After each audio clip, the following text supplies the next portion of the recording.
The first game that I have on my top of the line segment is the Cardinals versus the Giants. Now the spread's at 3, but I'm going to take the Cardinals plus 3 right here. I mean, the Cardinals have, for the past 2 weeks, 2-game winning streak. They have an offensive high. They've scored 30 plus in both of the games, with Kyler Murray leading the charge. And on the other side, the Giants are doing the exact opposite. They haven't been playing great. They have barely double-digit scores on their end. Maybe Saquon coming back this week changes that a bit with Daniel Jones and the Giants' offense in general. Maybe they get a little spark. Maybe it gives Daniel Jones a little more option and ability to do something else. But that does not really change the way that Arizona is going to play on the offensive end. And in the end, if the Giants do win, I think Arizona makes it close anyways, but I'm saying Arizona probably wins outright because of how well their offense has been playing on a consistent basis, whereas the Giants have been struggling to muster points at all. So I have the Cardinals plus 3. The second game, it's a bit more risky. The Dolphins versus the Bills. And I know, you're like, the Dolphins, come on. The Bills, they're 4-1, come on. But I'm taking the Dolphins here, actually. Not to win the game, because that would be ridiculous.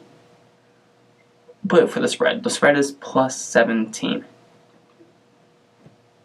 And I know, it's difficult to make this argument. It is difficult, because you have the Bills, who have a really, really good defense, and have decent quarterback play with Josh Allen. But like I said before, I'm not betting on the Bills to lose to the Dolphins. I'm just betting on the Bills to not put up the points, to completely leave the Dolphins in the dust, to put them away, to pull away score-wise from the Dolphins. And with news that Ryan Fitzpatrick is starting for the Miami Dolphins, and he has a career record 3-2 against the Buffalo Bills in his career, I'm just saying that him starting for the Dolphins, aside from Josh Rosen, gives the Dolphins a chance to make it close. Not to win, but just to make it close, within 17 points. They're going to score. They've only been shut out once against the Patriots. Aside from that, they've put up some points, barely reaching double digits. But the Bills have also struggled scoring. Therefore, I think it's going to be a bit closer than 17 points. Just a bit. It's going to be a close one, though. The third game I have is the Ravens versus the Seahawks. The Ravens have had unconvincing wins these past 2 weeks, put them at 4-2, and have the lead of the division. Those 2 wins came against the Bengals and the Steelers, and they were unnecessarily close. Against the Bengals and the Steelers, it should not be that close. Yes, the Bengals scored a late touchdown to make the score closer than it really was, but the score does indicate that the game was pretty close. It's not one of those ones where, the score is close, but the game really showed that it was far apart. No, it wasn't one of those ones. It was, these 2 teams were really close for a long time until the Ravens pulled away a little bit later, and then the Bengals got a meaningless touchdown at the end. Whereas the Seahawks, they've been winning through some tough games. They've been nail-biters, for sure, but they've been winning them. And I think that for this one, it comes down to a quarterback matchup between Lamar Jackson and Russell Wilson. As good as that Ravens defense is, it hasn't been playing superbly this year.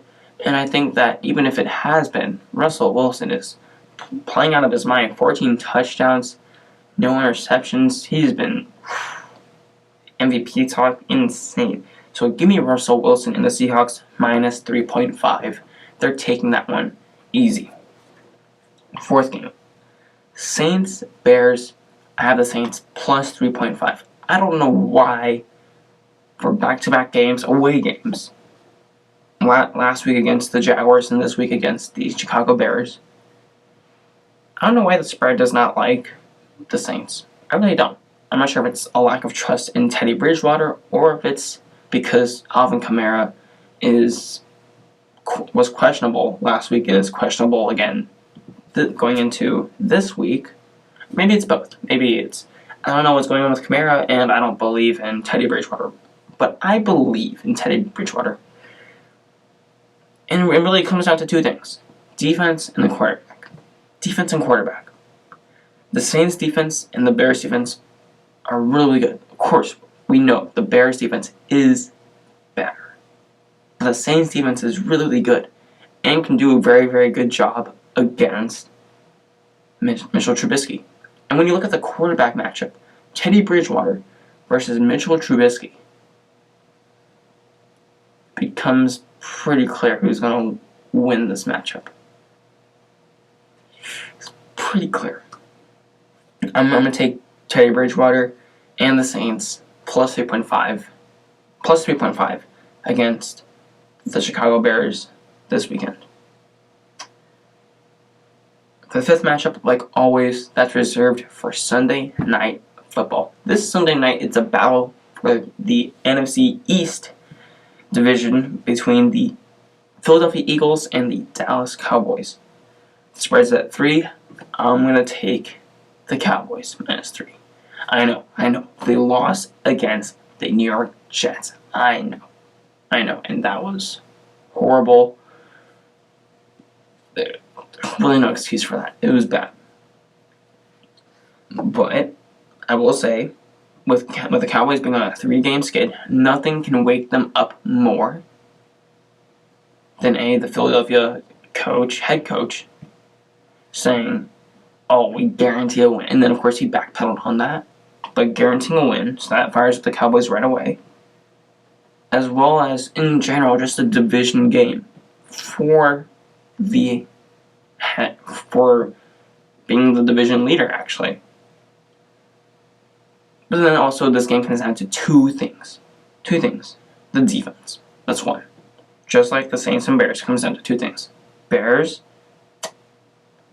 defense, not Bears, defense, and the quarterbacks. For the defense, Dallas is better than the Eagles. I think we can all agree there. The Eagles secondary has been horrible. Got torched by the Vikings last week. Horrible. Dallas, on the other hand, defensively, they've been alright this season. They have not lived up to the expectations that they set last season, but they're alright. They won't get torched this game, I believe.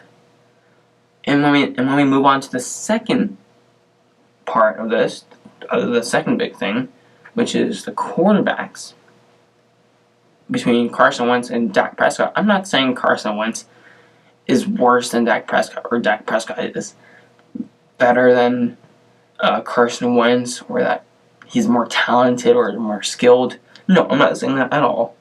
I'm just going to look at the numbers, at the trend, at the statistics. And when it comes down to Sunday Night Football, when the lights are brightest, not Monday night, not Thursday night, Sunday Night Football, Dak Prescott is 5-3. 5-3. Carson Wentz is 1-4. 1-4. That is, by comparison, you say, give me Dak Prescott against Carson Wentz in Sunday Night Football. 5-3 for Dak Prescott, 1-4 for Carson Wentz. In their records against the other team, Dak Prescott is 4-2 against the Eagles. Carson Wentz is 2-3 against the Cowboys. I don't know if you want more. This is clear as day. The defense goes to the Cowboys. Dak Prescott has performed well, and the Cowboys generally have performed well Sunday Night Football, especially against the Eagles. Whereas Carson Wentz, not so much during Sunday Night Football. So I'm taking the Cowboys -3. And if they don't get this, they're in a lot of trouble.